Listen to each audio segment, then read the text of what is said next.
All right, thanks to all of you for being here today, and happy 2023.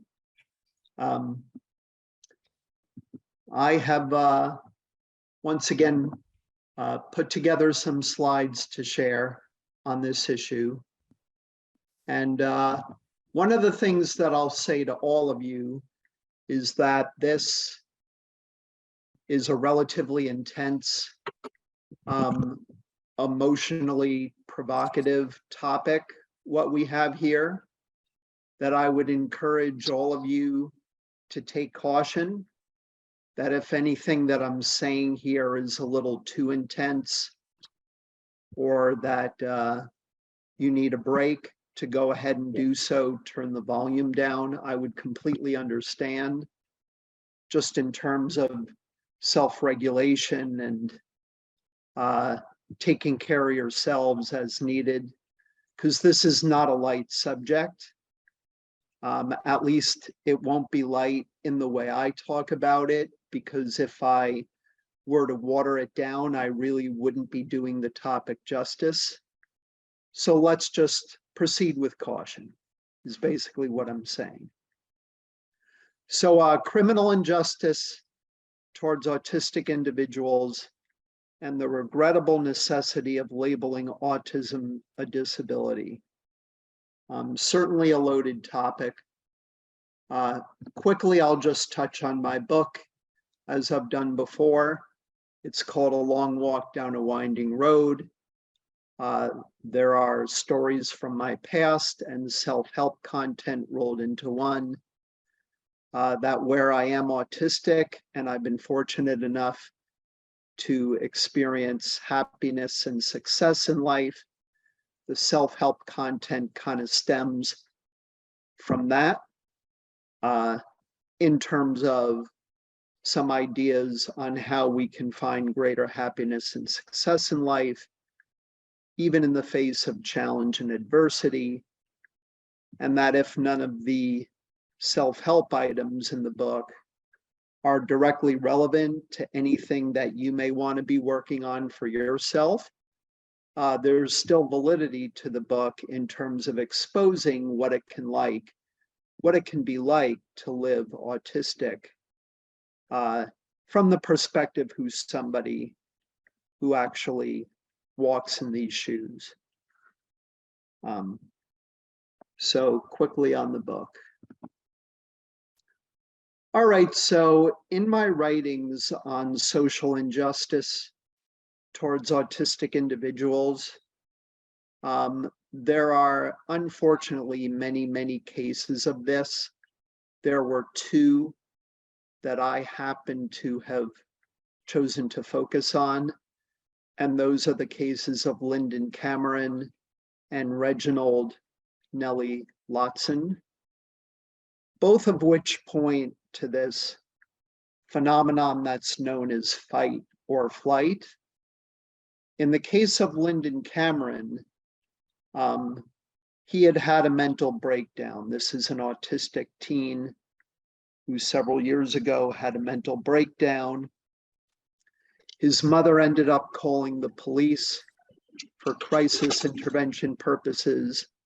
They arrived. When they arrived, he ran away. Again, this notion of fight or flight. In Lyndon's case, it was flight by running away from police. And when they told him to stop running away, he was too scared to do so. And when he continued to run, shots were fired. And as I understand it, he survived, but barely. The bottom line, though, is that you had an innocent, unarmed, autistic individual in need of help, certainly not in need of being attacked, yet that's what happened as a result of him running away from the police. In the case of Nellie Lotson, this is an adult autistic who happens to be Black. He was peacefully waiting outside of a library, waiting for it to open its doors. For whatever reason, somebody else of unknown identity reported him to the police for what that individual perceived as suspicious activity, possibly possessing a gun. Who knows what that's supposed to mean? The officers came, they grabbed him, and then he fought them. So in the case of Nellie Lotson, you have the fight, whereas in the case of Lyndon, you have the flight type of scenario. And for fighting the officer, he was convicted in court for assaulting a police officer and ended up in jail, again, unarmed, not doing anybody any harm, just having been reported for what some other person clearly misinterpreted as being suspicious activity. As maybe some of you can identify and perhaps understand, the fight or flight response is an involuntary reflex, which is known to be a coping mechanism when somebody is under stressful, confrontational, or any kind of overwhelming situation. I myself have run away from situations that I felt were toxic. Fortunately, none that involved armed police officers who went after me as a result. But there were certain individuals in the neighborhood where I grew up who arguably were bullies, who did something, I can't remember what, that triggered this response in me. In my case, I ran away because I have a very real fear to this day, less so than when I was young, of being afraid of confrontational situations.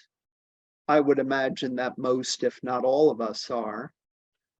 But my response was one of flight.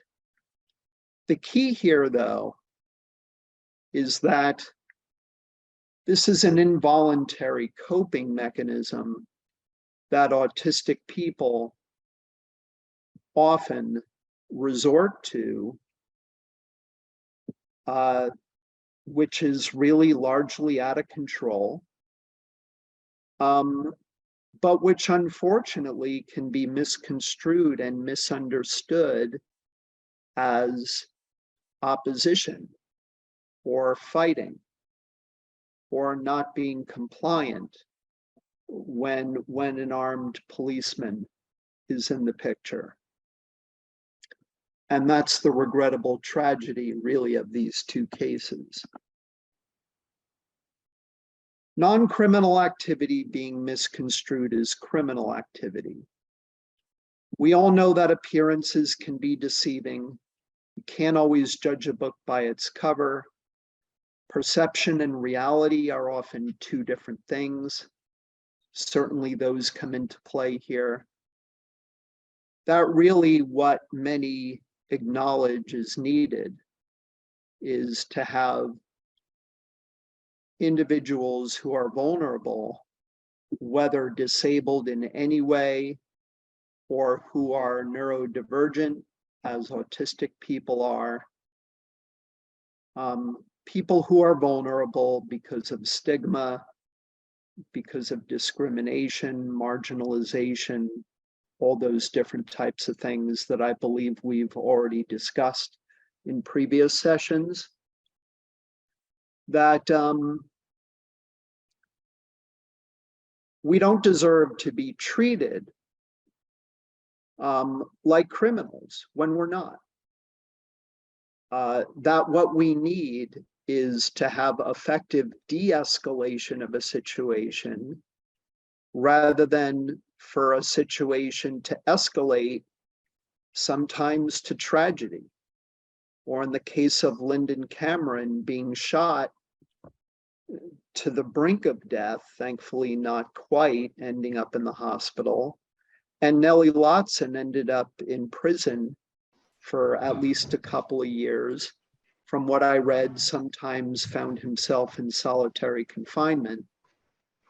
And as I understand it, arrangements were made for him to get out of prison, but for him to be closely monitored, maybe with an ankle bracelet or some other means, where many, particularly in the wake of the Black Lives Matter protests of 2 some odd years ago, had advocated for him to be completely freed of having to be monitored, where if you do something suspicious again while being monitored, you could end up back in jail.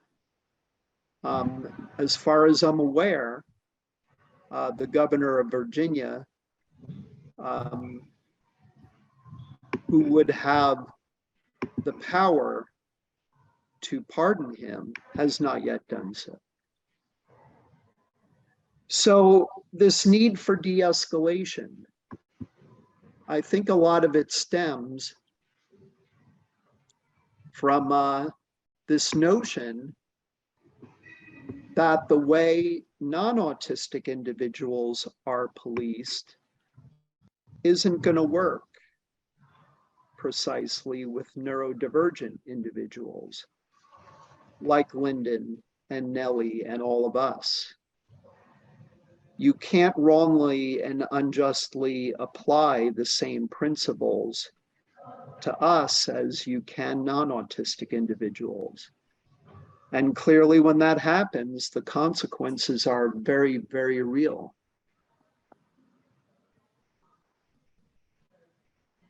So when I researched all of this, I came across the work of an advocacy organization called the Ruderman Family Foundation. I'm not sure if any of you have heard of the Ruderman Foundation.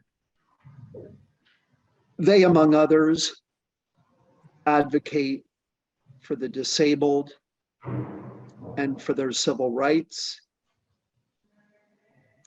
And this is where we get into kind of, as I called it, the regrettable necessity of needing to use this disability label.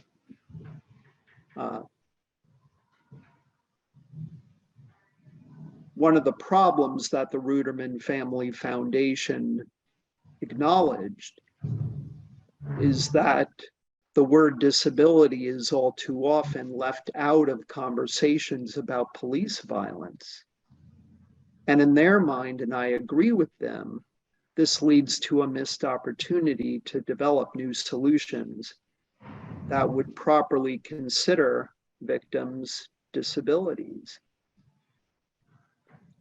Even though it's a word that I had a very hard time contending with growing up, where just shy of 3 years old, I talk about this in the book, I had been diagnosed with what was described then as a learning disability, which warranted me to be enrolled in special needs programs in school.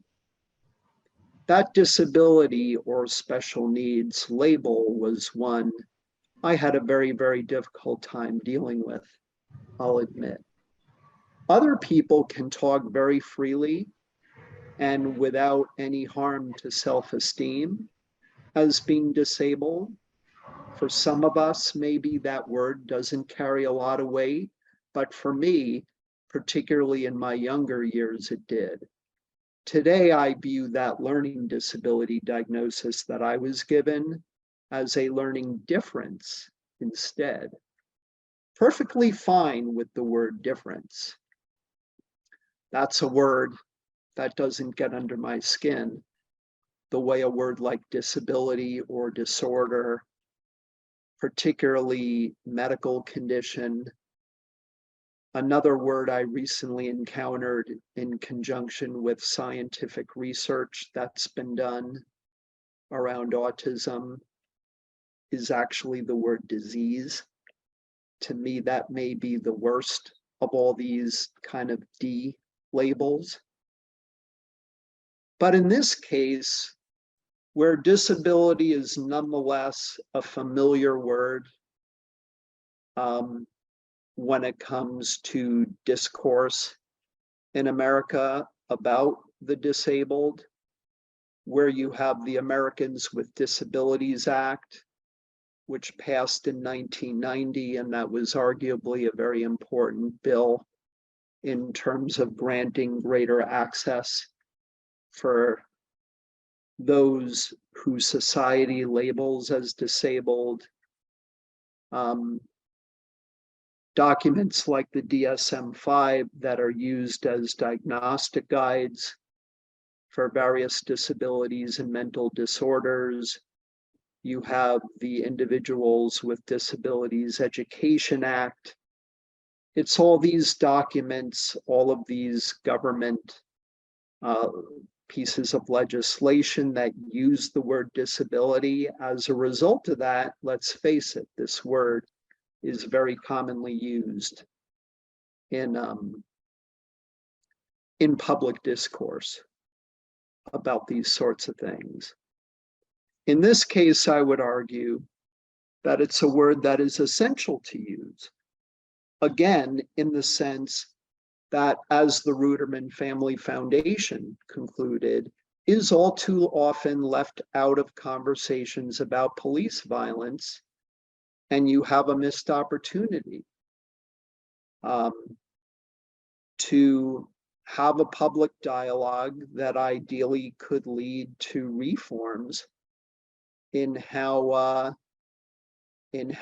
enforcement deals with individuals society considers to be disabled. Stories of disabled victims of police violence are often neglected by the media or fail to be connected to other similar stories.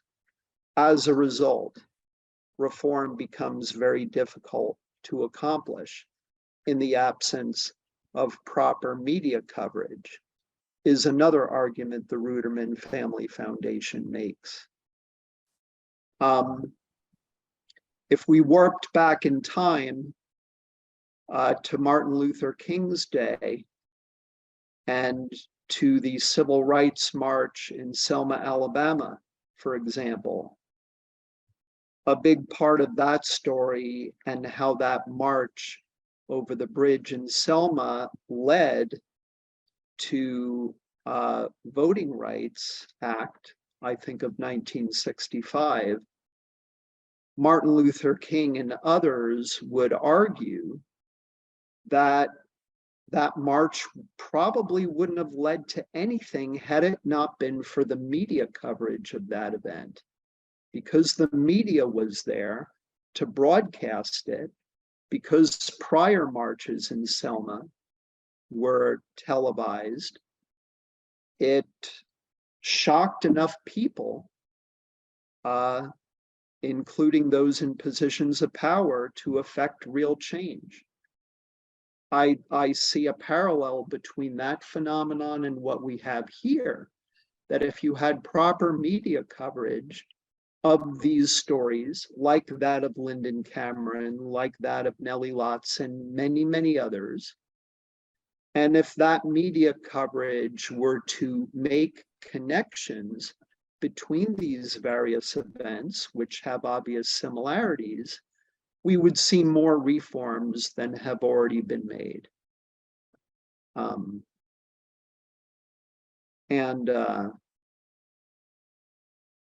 Where Nellie Lotson chose to fight the officer who apprehended him,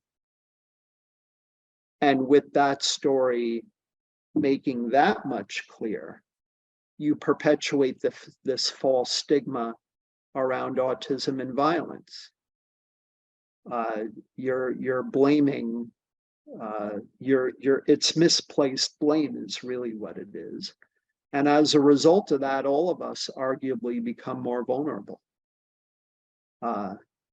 Just because one individual resorted to the fight reflex, I would argue by no fault whatsoever of his own.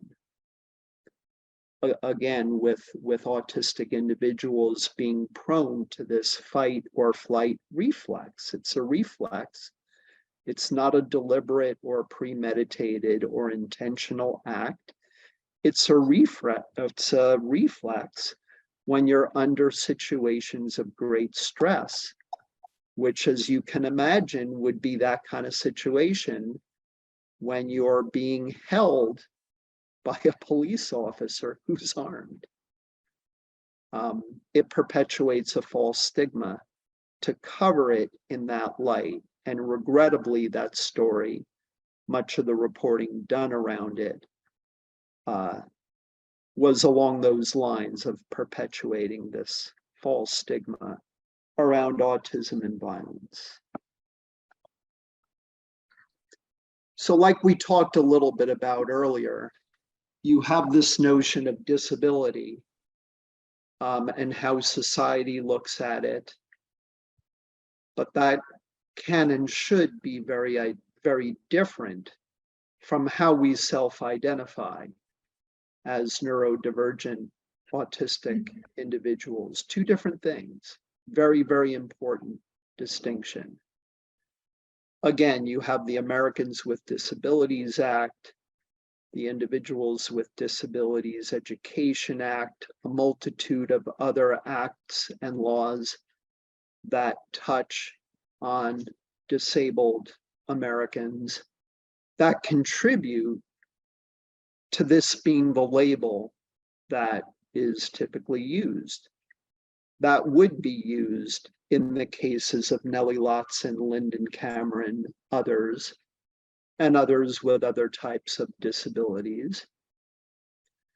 And that in the sense that this label is important with respect to identifying people who otherwise wouldn't qualify for needed government assistance, services, accommodations. My son, being autistic, is a direct beneficiary of IDEA, the Individuals with Disabilities Education Act, without which he wouldn't have an IEP, and accommodations that I know help him be at his best.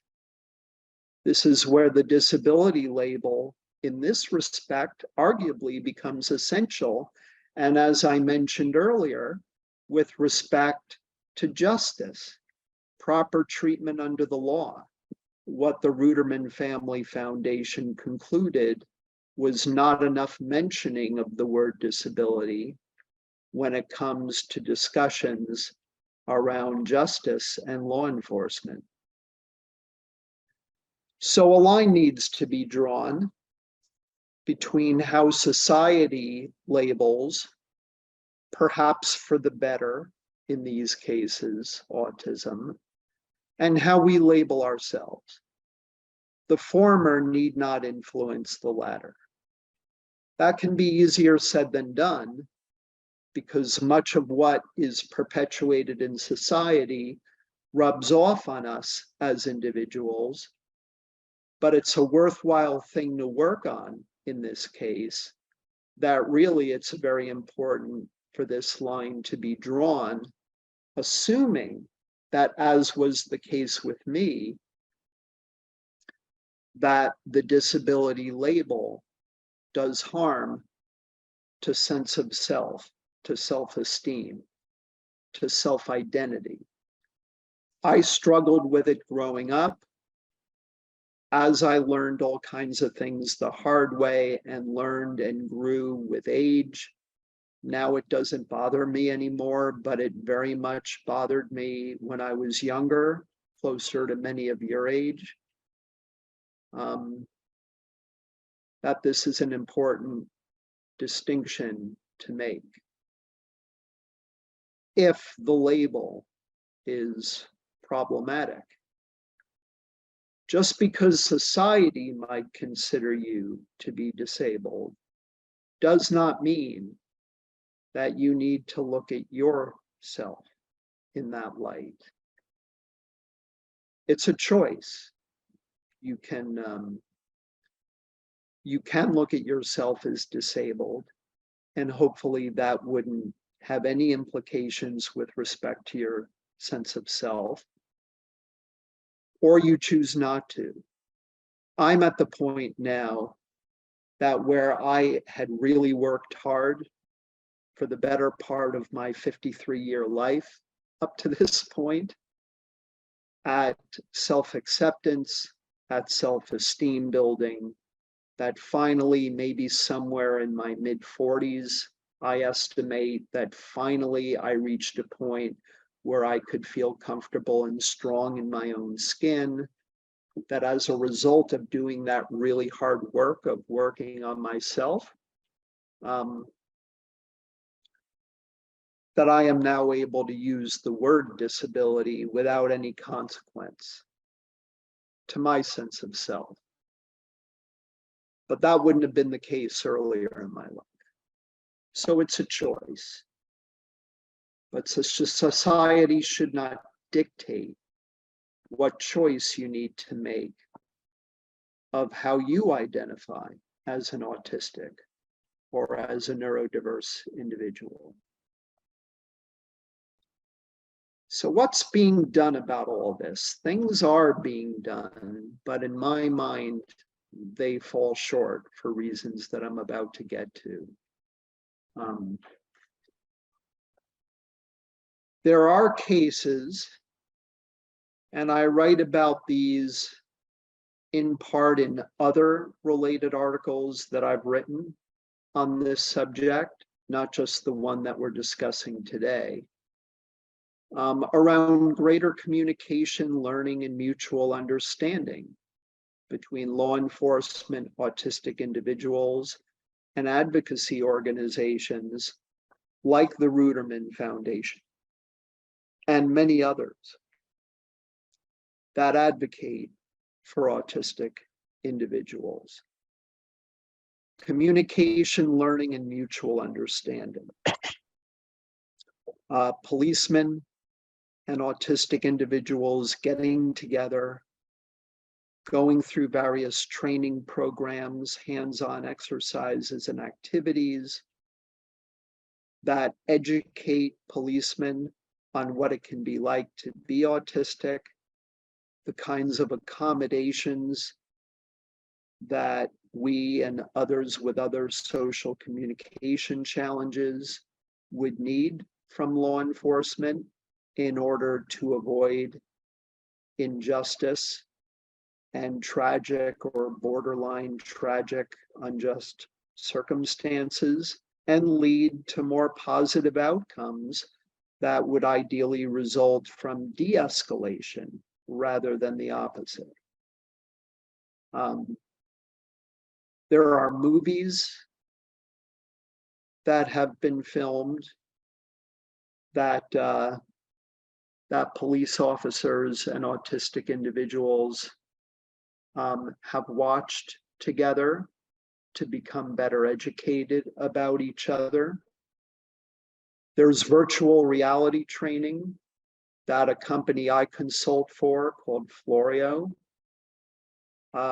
provides, that leverages virtual reality training around de-escalation and cooperation, where you have a scene of a city street and an autistic individual, police officers walk up and there's an interaction. And these are virtual reality lessons that enable the autistic individual to visualize these kinds of interactions before they happen, so that if it does ever happen in real life, we would know what to do and what not to do. All those sorts of things. But the issue is that these kinds of programs that foster greater communication, learning, and mutual understanding, these are not required by law for law enforcement agencies to undergo. They are voluntary, and they are only occurring in a subset of the 50 states in the United States. Not sure about what, if anything, along these lines is being done overseas. But in this country, you only see this in a couple of states because it is not federal law. There is a bill pending in Congress. It recently passed the House, but it's awaiting passage in the Senate. It's called the Mental Health Justice Act. And it's an act that provides for the deployment, not of law enforcement, but of trained psychologists to certain scenarios involving disabled individuals who are trained at de-escalation, who are knowledgeable not just about autism, but about other types of neurodiverse challenges, diagnoses, for this purpose, to keep the peace, to bring about solutions rather than injustice and violence. And regrettably, that bill is pending. It's not yet passed. Hopefully we see that passed before too long. The Mental Health Justice Act, which would make it law across the country to involve psychologists being deployed to these types of scenarios in lieu of law enforcement as warranted.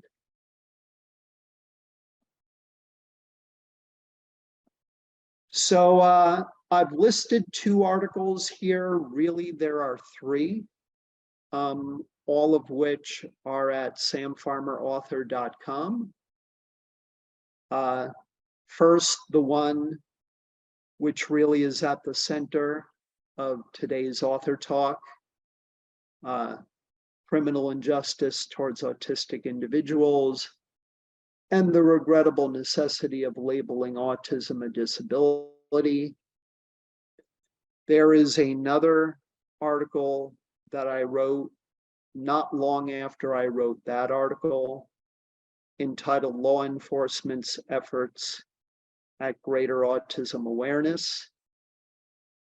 And there is yet a third article that I didn't have time to add to this slide, maybe because I would have run out of room, but about the Mental Health Justice Act and what that's about. They're all on the media page of samfarmerauthor.com, where at the top of that page I list all of my published articles. These 2 and that one about the Mental Health Justice Act can all be found on the media page. And they all interrelate in the ways that we just discussed. And that's pretty much it in a nutshell.